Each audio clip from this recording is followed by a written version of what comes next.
Chapter 9. Wreckage. And now comes the strangest thing in my story, yet perhaps it is not altogether strange. I remember clearly and coldly and vividly all that I did that day until the time I stood weeping and praising God upon the summit of Primrose Hill. And then I forget. Of the next 3 days I know nothing. I have learned since that, so far from my being the first discoverer of the Martian overthrow, several such wanderers as myself had already discovered this on the previous night. One man, the first, had gone to St. Martin's-le-Grand, and while I shouted in the cabmen's hut, had contrived to telegraph to Paris. Thence, joyful news had flashed all over the world. 1,000 cities, chilled by ghastly apprehensions, suddenly flashed into frantic illuminations. They knew of it in Dublin, Edinburgh, Manchester, Birmingham, at the time when I stood upon the verge of the pit. Already men, weeping with joy, as I have heard, shouting and staying their work to shake hands and shout, were making up trains, even as near as Crewe, to descend upon London. The church bells that had ceased a fortnight since suddenly caught the news, until all England was bell-ringing. Men on cycles, lean-faced unkempt, scorched along every country lane, shouting of unhoped deliverance, shouting to gaunt, staring figures of despair. And for the food, across the Channel, across the Irish Sea, across the Atlantic, corn, bread and meat were tearing to our relief. All the shipping in the world seemed going Londonward in those days. But of all this, I have no memory. I drifted, a demented man. I found myself in a house of kindly people who had found me on the 3rd day wandering, weeping and raving through the streets of St. John's Wood. They have told me since that I was singing some insane doggerel about the last man left alive, hurrah, the last man left alive.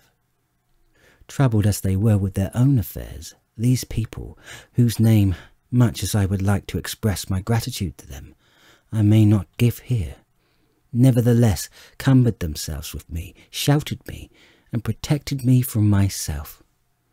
Apparently they had learned something of my story from me during the days of my lapse. Very gently, when my mind was assured again, did they break to me what they had learned of the fate of Leatherhead. 2 days after I was imprisoned, it had been destroyed, with every soul in it, by a Martian. He had swept it out of existence, as it seemed, without any provocation, as a boy might crush an ant-hill, in mere wantonness of power. I was a lonely man, and they were very kind to me. I was a lonely man and a sad one, and they bore with me. I remained with them 4 days after my recovery. All that time I felt a growing craving to look once more on whatever remained of the little life that seemed so happy and bright in my past. It was a mere hopeless desire to feast upon my misery. They dissuaded me. They did all they could to divert me from this morbidity. But at last I could resist the impulse no longer, and promising faithfully to return to them, and parting, as I will confess, from these 4-day friends with tears, I went out again into the streets that had lately been so dark and strange and empty. Already they were busy with returning people. In places even there were shops open, and I saw a drinking fountain running water. I remember how mockingly bright the day seemed as I went back to my melancholy pilgrimage to the little house at Woking. How busy the streets, and vivid the moving life about me. So many people were abroad everywhere, busied in 1,000 activities, that it seemed incredible that any great proportion of the population could have been slain. But then I noticed how yellow were the skins of the people I met, how shaggy the hair of the men, how large and bright their eyes, and that every other man still wore his dirty rags. Their faces seemed all with one of 2 expressions, a leap in exultation and energy, or a grim resolution. Save for the expression of the faces, London seemed a city of tramps. The vestries were indiscriminately distributing bread sent us by the French government. The ribs of a few horses showed dismally. Haggard special constables with white badges stood at the corners of every street. I saw little of the mischief wrought by the Martians until I reached Wellington Street, and there I saw the red weed clambering over the buttresses of Waterloo Bridge. At the corner of the bridge, too, I saw one of the common contrasts of that grotesque time. A sheet of paper flaunting against a thicket of red weed, transfixed by a stick that kept it in place. It was the placard of the first newspaper to resume publication, the Daily Mail. I bought a copy for a blackened shilling. I found it in my pocket. Most of it was in blank, but the solitary compositor who did the thing had amused himself by making a grotesque scheme of advertisement stereo on the back page. The matter he printed was emotional. The news organisation had not yet found its way back. I learned nothing fresh except that, already in 1 week, the examination of a Martian mechanisms had yielded astonishing results. Among other things, the article assured me what I did not believe at the time, that the secret of flying was discovered. At Waterloo, I found the free trains that were taking people to their homes. The first rush was already over. There were few people in the train, and I was in no mood for casual conversation. I got a compartment to myself and sat with folded arms, looking greyly at the sunlit devastation that flowed past the windows. And just outside the terminus the train jolted over temporary rails, and on either side of the railway the houses were blackened ruins. To Clapham Junction the face of London was grimy with powder of the black smoke. In spite of the 2 days of thunderstorms and rain, and at Clapham Junction the line had been wrecked again, there were hundreds of out-of-work clerks and shopmen working side by side with the customary navvies, and we were jolted over a hasty relaying. All down the line from there the aspect of the country was gaunt and unfamiliar. Wimbledon particularly had suffered. Walton, by virtue of its unburned pine woods, seemed the least hurt of any place along the line. The Waddle, the Mall, every little stream was a heaped mass of red weed, in appearance between butcher's meat and pickled cabbage. The Surrey pine woods were dry too, however, for the festoons of the red climber. Beyond Wimbledon, within sight of the line, in certain nursery grounds, there were heaped masses of earth about the 6th cylinder. A number of people were standing about it, and some sappers were busy in the midst of it. Over it flaunted a Union Jack, flapping cheerfully in the morning breeze. The nursery grounds were everywhere crimson with weed, a wide expanse of livid colour cut with purple shadows, and very painful to the eye. One's gaze went with infinite relief from the scorched greys and sullen reds of the foreground to the blue-green softness of the eastward hills. The line on the London side of Woking Station was still undergoing repair, so I descended at Byfleet Station and took the road to Maybury, past the place where I and the artilleryman had talked to the hussars, and by the spot where the Martian had appeared to me in the thunderstorm. Here, moved by curiosity, I turned aside to find among a tangle of red fronds the warped and broken dog-cart with the whitened bones of the horse scattered and gnawed. For a time I stood regarding these vestiges. Then I returned through the pine wood, neck-high with red weed here and there, to find the landlord of the Spotted Dog had already found burial, and so came home past the College Arms. A man, standing at an open cottage door, greeted me by name as I passed. I looked at my house with a quick flash of hope that faded immediately. The door had been forced. It was unfastened and was opening slowly as I approached. It slammed again. The curtains of my study fluttered out of the open window from which I and the artilleryman had watched the dawn. No one had closed it since. The smashed bushes were just as I had left them nearly 4 weeks ago. I stumbled into the hall and the house felt empty. The stair carpet was ruffled and discoloured where I had crouched, soaked to the skin from the thunderstorm the night of the catastrophe. Our muddy footsteps I saw still went up the stairs. I followed them to my study and found lying on my writing table still, with the selenite paper weight upon it, the sheet of work I had left on the afternoon of the opening of the cylinder. For a space I stood reading over my abandoned arguments. It was a paper on the probable development of moral ideas with the development of the civilizing process, and the last sentence was the opening of a prophecy. In about 200 years, I had written, we may expect. The sentence ended abruptly.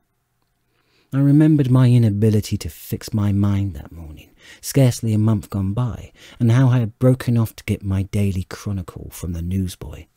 I remembered how I went down to the garden gate as he came along, and how I had listened to his odd story of men from Mars. I came down and went into the dining room.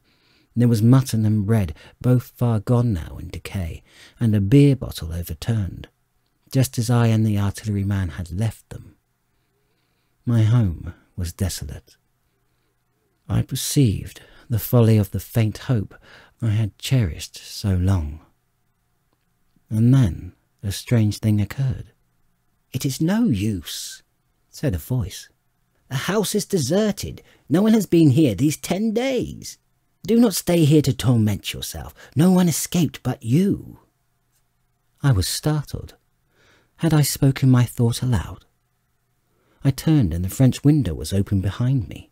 I made a step to it and stood looking out.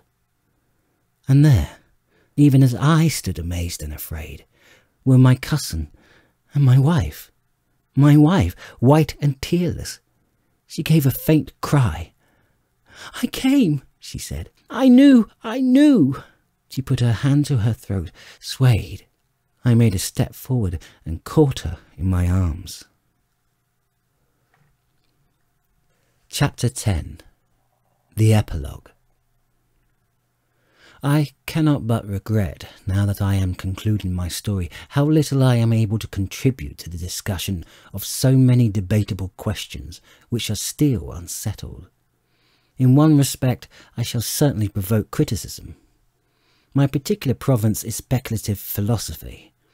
My knowledge of comparative physiology is confined to a book or two. But it seems to me that Carver's suggestions as to the reason of the rapid death of the Martians is so probable as to be regarded almost as a proven conclusion. I have assumed that in the body of my narrative. At any rate, in all the bodies of the Martians that were examined after the war, no bacteria except those known as terrestrial species were found. That they did not bury any of their dead, and the reckless slaughter they perpetrated, point also to an entire ignorance of the putrefactive process. But, probable as this seems, it is by no means a proven conclusion. Neither is the composition of the black smoke known, which the Martians used with such deadly effect, and the generator of the heat ray remains a puzzle. The terrible disasters at the Ealing and South Kensington laboratories have disinclined analysis for further investigations upon the latter. Spectrum analysis of the black powder points unmistakably to the presence of an unknown element with a brilliant group of 3 lines in the green, and it is possible that it combines with argon to form a compound which acts at once with deadly effect upon some constituent in the blood. But such unproven speculations will scarcely be of interest to the general reader, to whom this story is addressed. None of the brown scum that drifted down the Thames after the destruction of Shepperton was examined at the time, and now none is forthcoming. The results of an anatomical examination of the Martians, so far as the prowling dogs had left such an examination possible, I have already given. But everyone is familiar with the magnificent and almost complete specimen in spirits at the Natural History Museum, and the countless drawings that have been made from it. And beyond that, the interest of their physiology and structure is purely scientific.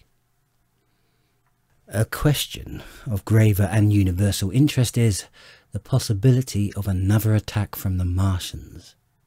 I do not think that nearly enough attention is being given to this aspect of the matter.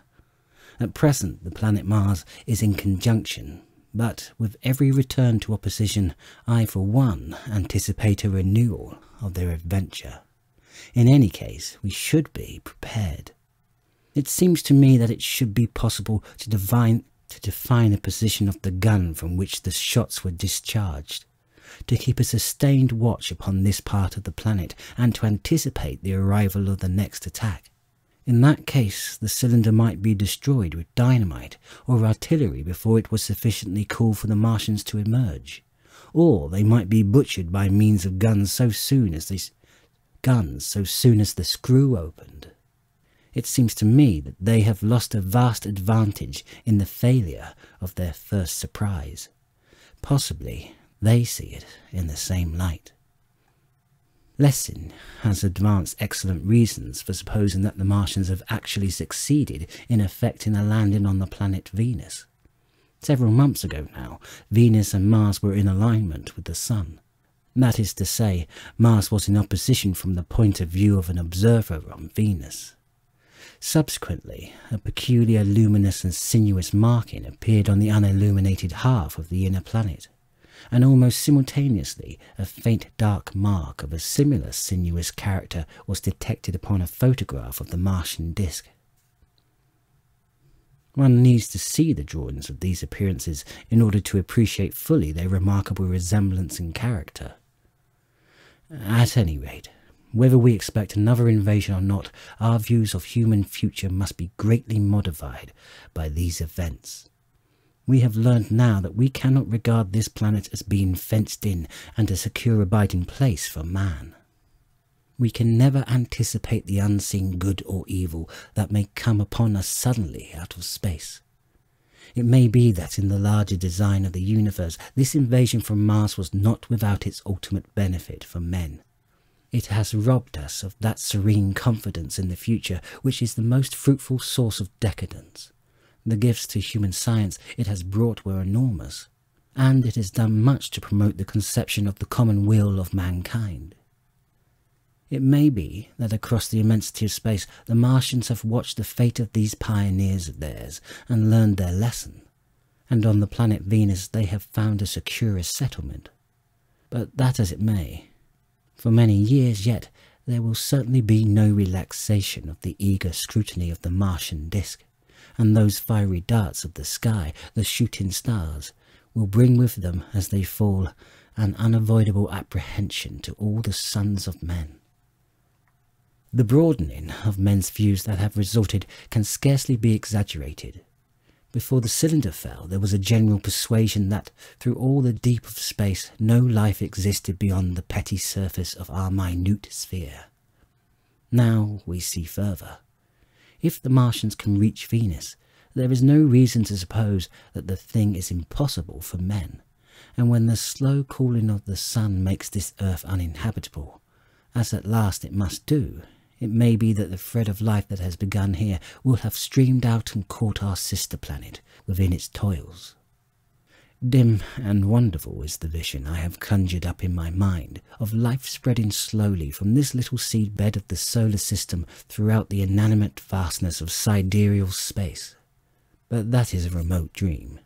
It may be, on the other hand, that the destruction of the Martians is only a reprieve. To them, and not to us perhaps, the future is ordained. I must confess the stress and danger of the time have left an abiding sense of doubt and insecurity in my mind. I sit in my study writing by lamplight, and suddenly I see again the healing valley below set with wreathing flames, and feel the house behind and about me empty and desolate. I go out into the Byfleet Road, and vehicles pass me, a butcher boy in a cart, a cab full of visitors, a workman on a bicycle, children going to school, and suddenly they have become vague and unreal, and I hurry again with the artilleryman through the hot brooding silence. Of a night I see the black powder darkening the silent streets, and the contorted bodies shrouded in that layer. They rise upon me tattered and dog-bitten. They gibber and grow fiercer, paler, uglier, mad distortions of humanity at last, and I wake, cold and wretched, in the darkness of the night. I go to London and see the busy multitudes in Fleet Street and the Strand, and it comes across my mind that they are but the ghosts of the past, haunting the streets that I have seen silent and wretched, going to and fro, phantasms in a dead city, the mockery of life in a galvanized body. And strange too it is to stand on Primrose Hill, as I did but a day before writing this last chapter, to see the great province of houses, dim and blue through the haze of smoke and mist, vanishing at last into the vague lower sky, to see the people walking to and fro among the flower beds on the hill, to see the sightseers about the Martian machine which stands there still, to hear the tumult of playing children, and to recall the time when I saw it all bright and clear-cut, hard and silent, under the dawn of that last great day. And strangest of all it is to hold my wife's hand again, and to think that I have counted her, and that she has counted me among the dead. The